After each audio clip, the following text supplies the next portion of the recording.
우리 하나님 말씀 함께 보도록 하겠습니다. 오늘 하나님 말씀은 디모데후서 2장 1절부터 7절까지의 말씀입니다. 디모데후서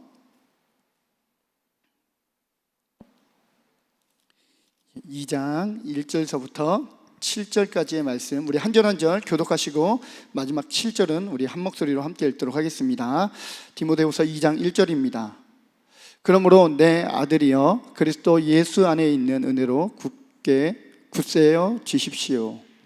그대가 많은 증인을 통하여 나에게서 들은 것을 믿음직한 사람들에게 전수하십시오.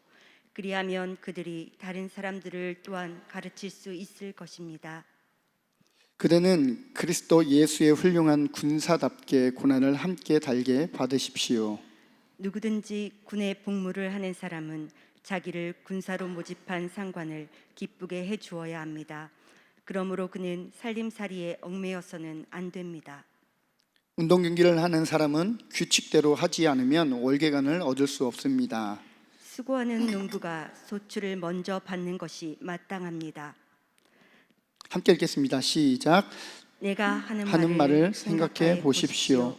주께서는 모든 것을 깨닫는 능력을 그대에게 주실 것입니다. 아멘. 할렐루야. 하나님께서 우리 모두를 형통한 길로 인도해 주시고 앞으로도 인도해 주실 것을 믿으시는 분들만 아멘 합시다. 그러므로 하나님의 말씀에 순종해서 주님께서 원하시는 성공에 도달할 수 있는 우리 모든 성도님들 다 될 수 있기를 바랍니다. 그렇다고 오늘 제가 여러분들에게 이 기복신앙이나 또 성공주의 신앙에 대해서 오늘 이 시간 말씀을 나누기 원하는 것은 아닙니다. 저는 오늘 미션 비긴 어게인 그 14번째 시간으로 바울에게 듣는 미션 팁이라는 제목을 가지고 하나님의 말씀을 나누려고 합니다. 저는 얼마 전 그 SNS에서 공유된 글들을 이렇게 쭉 보다가 제가 이렇게 가입하고 함께 이렇게 마음을 나누고 있는 선교 그룹에 공유된 글을 하나 보게 되었습니다. 그 공유된 내용은 태국 선교가 190년, 어떻게 보면 이 한국 선교보다 앞서 있는 이 태국 선교가 190년쯤 되었는데, 이 시점에서 태국 복음화율이 190년 동안 아직 전체 태국 이 도시를 볼 때에 1%가 채 되지 않는다라는 글을 보게 되었습니다.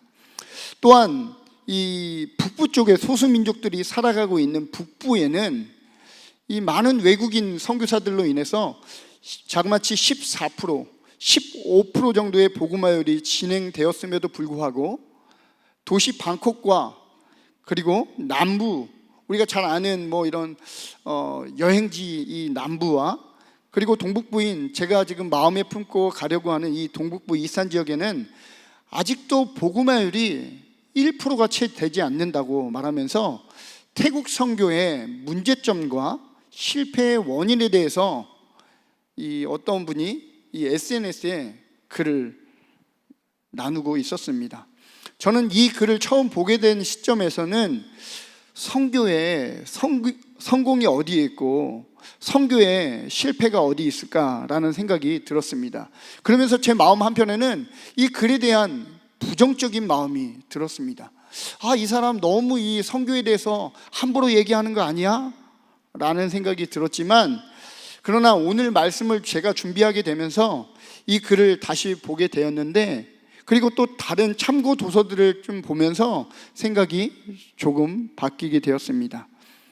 그 이유는 이 선교에 대해서 이분이 나름대로 문제를 바르게 인식하고 앞으로 미래를 준비하면서 태국 선교를 준비하는 데 있어서 기도로 전략을 세워가고 있을 뿐만 아니라 현재로는 우리에게 이 태국 선교사들에게 뼈아픈 일일 수는 있겠지만 그럼에도 미래를 볼 때에는 지금 이 실패라는 이 진단이 앞으로의 성공의 새로운 발판이 될 수 있겠다라는 생각이 들게 되었습니다. 그러므로 저와 우리 사랑믿는 교회가 실패하는 선교가 아니라 보다 성공적인 선교 사역을 감당하기 위해서 우리는 어떠한 선교 방법들을 가지고 이 선교 사역에 임해야 하겠는가 라는 마음을 가지고 이 시간 함께 고민하고 하나님의 말씀을 나누기 원하는 것입니다. 또한 앞으로 두고두고 생각하고 고민해야 할 선교란 우리가 어떻게 성공적인 선교를 할 수 있을지 생각해보고 적용해 보아야 하는 것들을 말씀을 통해 함께 찾아보기 원합니다. 그러므로 저는 오늘 본문 말씀에 기록된 사도 바울의 사역 방법론, 어떻게 보면 선교 방법론을 통해서 성공적인 선교 사역에 대해 함께 나누어 보기를 원합니다. 오늘 본문은 바울이 디모데에게 쓰는 마지막 편지의 내용이자 교훈이라 볼 수 있습니다. 바울은 에베소 사역을 수행할 다음 사역자로 영적인 제자이자 영적인 아들인 디모데를 염두에 두고 마음에 염두에 두면서 그에 대한 자신의 신뢰의 마음을 이 편지에 담아서 조언과 또 도전을 아끼지 않고 있는 본문이 바로 오늘 본문의 내용입니다. 오늘 1절과 2절 말씀은 다음과 같이 말씀합니다. 그러므로 내 아들이여 그리스도 예수 안에 있는 은혜로 굳세어 지십시오. 그대가 많은 증인을 통하여 나에게서 들은 것을 믿음직한 사람들에게 전수하십시오. 그리하면 그들이 다른 사람들을 또한 가르칠 수 있을 것입니다 라고 사도 바울은 디모데에게 편지의 글로 도전과 조언을 말씀을 나누고 있습니다. 그러고는 바울은 디모데에게 하나님을 섬기는 일이 어떤 것인지에 대해서 세 가지 예를 들어 설명하고 말하고 있습니다. 먼저는 훈련된 군사에 대해서 예를 들어 말씀합니다. 오늘 본문 3절과 4절입니다. 그대는 그리스도 예수의 훌륭한 군사답게 고난을 함께 달게 받으십시오. 누구든지 군에 복무하는 사람은 자기를 군사로 모집한 상관을 기쁘게 해 주어야 합니다. 그러므로 그는 살림살이에 얽매여서는 안 됩니다 라고 말씀하죠.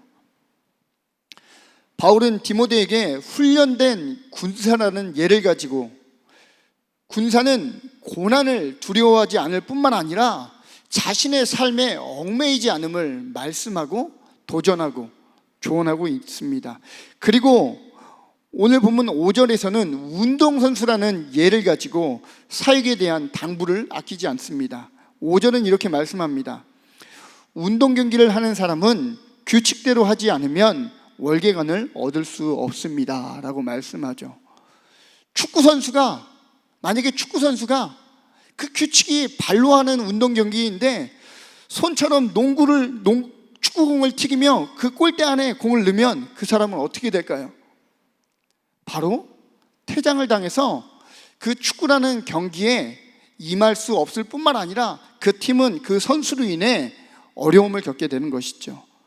바울은 이 디모데에게 이 규칙이라는 이 범위 안에서 충성되이 너가 섬기고 또 함께 사역에 감당하게 될 때에 월계관, 즉 하나님의 상급을 받을 수 있다라고 사도 바울은 영적인 아들 디모데에게 조언하고 있는 것입니다. 그리고 6절에서는 농부라는 마지막 예를 들어 사랑하는 디모데에게 권면하게 이릅니다.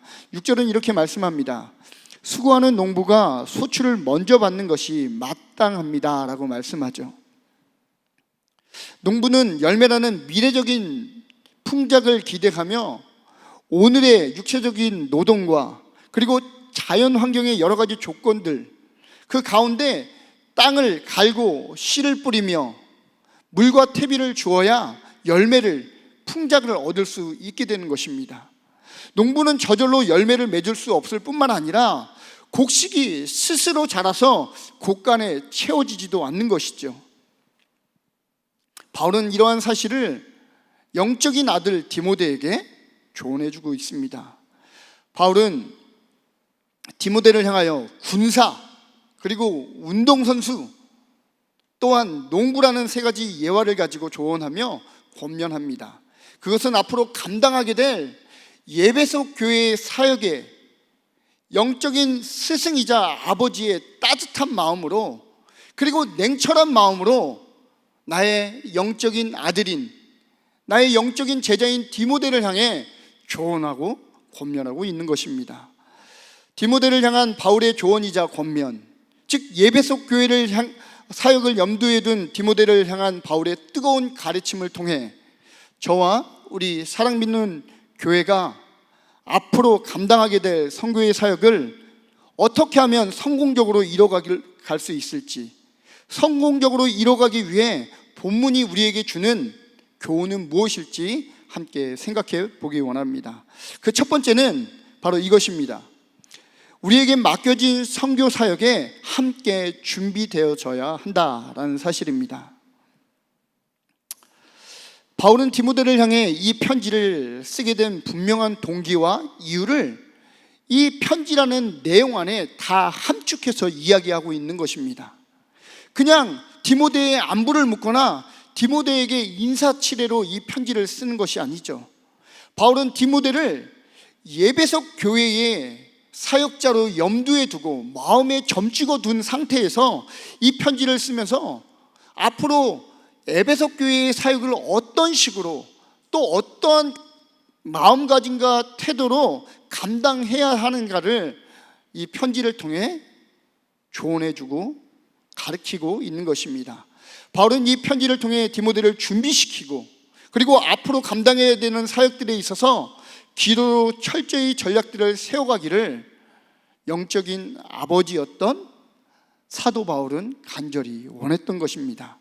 그러므로 바울은 디모데가 때론 군사와 같이, 때론 운동선수와 같이, 뿐만 아니라 농부와 같이 주님을 섬기는 일과 필요한 여러 가지 사역들의 일들에 준비되어지기를 간절히 원하고 있다라는 것이죠. 그래서 1절 말씀에 보면 1절 말씀 하반절 부분에 다음과 같이 말씀합니다. 은혜로 굳세어 지십시오 라고 말씀합니다. 또 다른 번역 성경에는 은혜로 강하여 지십시오 라고 말씀하고 있습니다. 이것은 너가 그렇게 하려면 하고 말려면 말어, 그것이 아니라 사도 바울은 이 부분을 명령하여 디모데가 주님의 교회를 세우고 섬기는 일에 굳세어지게, 굳세게 준비되어지게, 강하게 준비되어지게 명령하고 있다라는 사실입니다. 그 이유는 주어지는 사역의 은혜와 기쁨도 있겠지만 그 모든 사역들 가운데 고난이, 어려움이 늘 함께 하기 때문입니다. 그래서 바울은 3절에서 군사라는 예화를 통해서 이렇게 말씀합니다. 고난을 함께 받으라 라고 명령하여 또 말씀하고 있는 것을 우리는 볼 수 있습니다. 저는 지난주 화요일에요, 선교사로 헌신한 제자들을 이렇게 좀 만나서 교제하는 시간을 갖게 되었습니다. 그 친구들은 단기 선교 과정을 통해서 하나님께서 자신들을 장기 선교사로 부르심을 확신하게 되었고 그 부르심에 헌신하게 되었다라고 이야기했습니다. 그렇게 기도하며 헌신한 이후에 그 교회 담임 목사님과 미팅한 이후에 저를 찾아와서 함께 교제하게 되었는데, 그 교제를 하게 된 이유는 앞으로 장기 선교사를 준비해야 되는데 이후에 어떠한 훈련과 과정들을 밟아야 하는지를 좀 묻고 싶어서 이들이 저를 찾아오게 되었습니다. 저는 그들의 질문을 듣고 이렇게 그들이 저에게 이 선교의 어떤 훈련과 과정을 밟아야 하는지를 물을 때 저는 그들에게 신학 과정과 또 한 차례의 선교 훈련을 받을 것을 권면했습니다. 저는 18살 때 소명을 받고 그 이후에 사역자와 또 집사님들의 조언을 듣고 지금까지 20여 년 동안 훈련받고 이제 내년이면 파송받아 나아가게 됩니다. 그들이 저를 볼 때 너무 지루하다는 거예요. 살아온 인생보다 훈련받는 시간이 더 길다라는 거예요. 그것도 선교라는 훈련에. 그래서 너무 지루하다는 거예요. 그래서 새알려 봤대요. 자기들 나름대로. 선교사님 만나면 선교사님은 분명히 이렇게 말씀하실 거라는 생각을 그들 또한 갖고 있었나 봐요. 그래서 저한테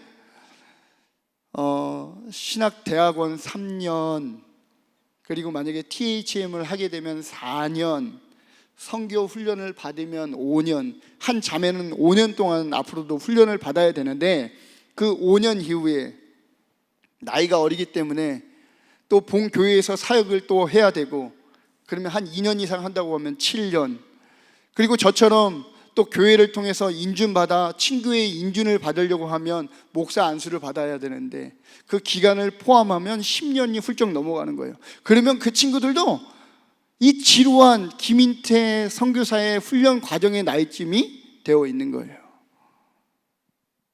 그럼에도 불구하고 저는 그들에게 신학과 또 선교 훈련을 재차 받을 것을 도전했습니다. 왜 그랬을까요? 저는 누구보다 그러한 선교지의 상황을 그들보다는 조금 더 많이 알고 있기 때문입니다. 그리고 이들도 단기 선교라는 그 과정을 통해서 어느 정도는 알고 있었습니다. 단기 선교는 우리도 이제 이번 주 오리엔테이션 시간서부터 오리엔테이션을 시작하면서부터 이제 훈련을 받게 될 텐데, 단기 선교는 1년 전부터 기획하고 준비해서 12주간의 자체적인 훈련을 하고 기도하며 준비하며 나아가게 됩니다. 그런데 그렇게 기도하고 준비했음에도 불구하고 이 선교지에 나아가면 정말 은혜가 크고 우리의 마음을 설레게 하는 것도 참 많이 있지만, 그럼에도 불구하고 사탄의 역사 또한 크다는 사실을 단기 선교회에 갔던 친구들이 경험하게 되었습니다. 그러므로 저는 그 친구들에게 더 많이 훈련되어지고 또 신앙에 또 신학에 믿음의 기초를 잘 쌓고 선교지에 나갈 것을 저는 도전한 것입니다. 뿐만 아니라 아까 1%가 채 안 되는 태국의 복음화율이 그 1% 안에 카톨릭도 있고 이단 종교도 들어가 있고 그 모든 종교를 토탈해서 1%가 되지 않는 거예요. 순수 기독교를 따지면 0.5%도 되지 않는 것이 지금 태국의 복음화율입니다. 그러므로 우리 다 이 앞으로 선교를 나갈 이 예비 이 선교사 후보생들에게 제가 도전할 수 있는 것은 이 한국에서 더 많은 훈련을 받고 더 많이 준비되어져서 나가라라는 것을 도전해 주었습니다. 사도 바울도 디모데가 잘 준비되어 훈련된 군사와 같이, 잘 훈련된 운동선수와 같이 모진 환경과 어려움, 고된 노동이 따르는 농부와 같이 잘 준비되기를 사도 바울은 원했던 것입니다. 저는 파송받아 나아가는 저뿐만 아니라 또 저를 보내는 우리 사랑받는 교회가 선교에 관하여 더욱 잘 준비되어지기를 간절히 소원합니다. 그러므로 선교지에 나아가 실제적으로 선교하는 저와 선교지로 보내는 모든 성도들이 긴밀히 소통하고 협력하여 태국 땅에 많은 영혼들이 세워질 뿐만 아니라 복음화율을 높이고 교세를 확장하는 것, 그것이 중요한 것이 아니라 잃어버린 영혼들을 세우고 진짜 교회를 세움으로 말미암아 태국 땅을 변화시키고 태국 영혼들을 주님의 사람들로 세워가는 건, 이것이 바로 우리 사랑 믿는 교회가 해야 될 사역임을 기억하시기 바랍니다. 그러므로 우리는 잘 준비되어져야 합니다. 우리는 어떠한 방법을 통해서라도 하나님의 말씀을 기초하여 잘 준비되어져서 이 선교 사역에 함께 협력하고 하나님을 기쁘시게 하는 우리 사랑 믿는 교회 모든 성도들이 될 수 있기를 주님의 이름으로 축복합니다.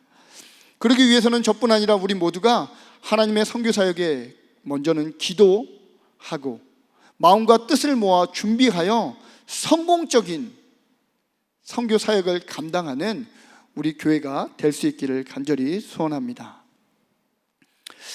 저는 우리 사랑 믿는 교회가 앞으로 감당하게 될 선교 사역을 성공적으로 이뤄가기 위해 본문이 우리에게 주는 교훈 두 번째를 이렇게 보았습니다. 우리에게 주어진 선교 사역에 함께 동역해야 한다라는 사실입니다. 3절은 이렇게 말씀합니다. 그대는 그리스도 예수의 훌륭한 군사답게 고난을 함께 달게 받으십시오라고 말씀합니다.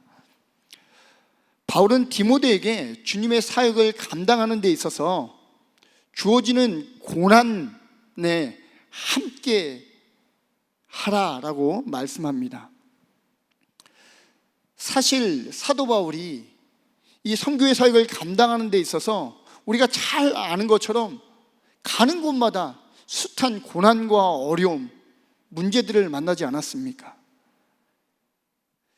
바울은 그 사실을 너무나도 잘 알고 있었습니다.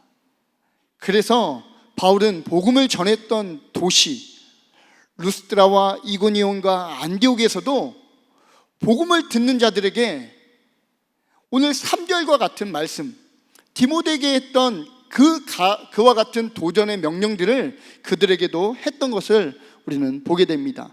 사도행전 14장 22절은 이렇게 말씀합니다. 그들은 제자들의 마음을 굳세게 해주고 믿음을 지키라고 권하였다. 그리고 또 이렇게 말하였다. 우리가 하나님 나라에 들어가려면 반드시 많은 환난을 겪어야 합니다 라고 말씀합니다. 바울은 복음을 전하는 곳에서 만나는 공경과 어려움의 문제들에 대해서 너무나 당연히 여겨왔던 것을 우리는 성경을 통해 볼 수 있습니다. 그래서 자신의 영적인 아들 디모데에게도 이러한 고난에 대해서 안 올 것이 온 것처럼 너무 두려워하거나 낙심하지 말고 미리 준비하여 그 고난을 맞으라라고 명령하고 있는 것입니다. 예수님께서도 제자들에게 세상으로부터 받게 될 고난에 대해서 말씀해 주심으로써 그들을 준비시키시고 훈련시켜 주셨습니다. 요한복음 15장 18절에서 20절은 다음과 같이 말씀합니다. 세상이 너희를 미워하거든 세상이 너희보다 먼저 나를 미워하였다는 것을 알아라. 너희가 세상에 속하여 있다면 세상이 너희를 자기 것으로 여겨 사랑할 것이다. 그러나 너희는 세상에 속하지 않았고 오히려 내가 너희를 세상에서 가려 뽑아냈으므로 세상이 너희를 미워하는 것이다. 내가 너희에게 종이 그 주인보다 높지 않다고 한 말을 기억하여라. 사람들이 나를 박해했으면 너희도 박해할 것이요 또 그들이 내 말을 지켰으면 너희의 말도 지킬 것이다 라고 주님은 제자들에게 말씀합니다. 바울은 젊은 디모데가 하나님의 사역을 감당하는 과정에서 헌신과 희생은 물론이고 그 이상으로 나타날 수 있는 거짓과 속임수, 갈등과 여러 문제들에 대해서 미리 언급해 줌으로써 그를 먼저 준비시키시고 그의 순종을 이끌어내었던 사도 바울의 전략을 우리는 볼 수 있는 것입니다. 우리가 이 땅을 살아가는 그리스도인들도 마찬가지죠. 우리가 이 땅을 살아가는 것, 그리스도인이 이 땅을 살아가는 것은 고난의 연속이라 할 수 있습니다. 우리는 그 고난을 피해가려고 하지만 그 고난이 우리에게 주어지는 것을 우리는 당연히 여겨야 되는 것이죠. 제가 아까 말씀을 전하기 전에 제가 지금 그러니까 한 주간의 삶, 수요일 이전에 정말 하나님께서 우리를 지켜주시고 또 우리와 함께 해주셔서 정말 오늘 이 예배가 오아시스와 같은 이 예배가 될 수 있는 것은 지금 살아왔던 삶이 정말 쉽지 않은 삶이고 우리의 삶에 여러 가지 어려움의 연속이라는 것을 우리는 느낄 수 있기 때문이라는 것입니다. 제가 어제도 그제도 일을 하면서 이 세상 사람들과 부딪히면서 일했을 때 아까 찬양을 부르는데 제가 너무나 큰 죄인이라는 사실을 다시 한번 예배를 통해 발견하고 하나님 앞에 저를 낮추고 회개하는 시간을 가질 수 있었습니다. 왜 그럴까요? 세상은 계속적으로 우리 그리스도인들을 넘어지게 하고 우리를 시험에 빠뜨리려고 하고 계속적으로 공격해서 주님과 함께하지 못하도록, 주님의 은혜, 풍성한 은혜를 느끼지 못하도록 사탄은 우리를 공격하고 있는 것입니다. 그런 고난의 연속이 저뿐 아니라 여러분들에게도 있지 않습니까? 저와 여러분들 뿐만 아니라 오늘 본문에서는 바울이 그러했고 디모데가 그러했습니다. 그래서 바울은 디모데에게 고난에 대해서 말씀하고 있는 것이고, 이 고난을 통해서 먼저 그를 준비시키시고 그 에베소 사역을 감당할 수 있는 사역자로 세워 가더라는 것입니다. 또한 바울은 고난이라는 최상급의 헌신을 도전하고 언급함으로써 그 아래 여러 헌신들에 대해서 그를 도전하게 했고 헌신으로 이끌어왔던 것을 보게 됩니다. 사랑 믿는 교회 가족 공동체 여러분, 선교사역은 선교사 혼자 또 선교사 가족만으로 감당할 수 있는 사역이 절대 아닙니다. 한국선교연구원 KRIM에 따르면 2021년 기준 한국에서 태국 선교사로 파송한 선교사의 숫자는 980여 명입니다. 예, 이미지 한번 보여주시겠습니까?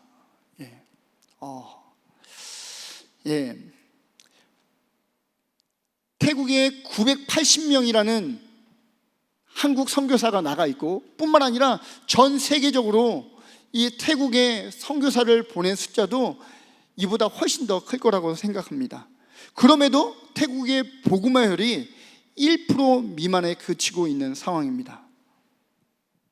그러므로 보냄받은 선교사로 그 사역을 감당하는 것, 그걸로 그 나라를 바꾸기란 매우 어렵다는 것이죠. 그러면 우리는 어떻게 해야 하겠습니까?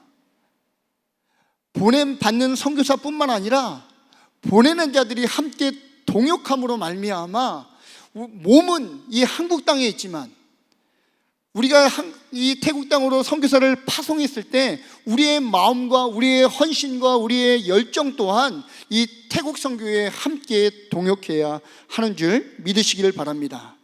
그러므로 저는 최선을 다해 이 태국이라는 선교지에 나아가게 될 때, 이 태국에 나아가서 저는 이 한국의 사랑 믿는 교회에 선교 보고와 함께 사역 보고를 매주 드리려고 계획 중에 있습니다.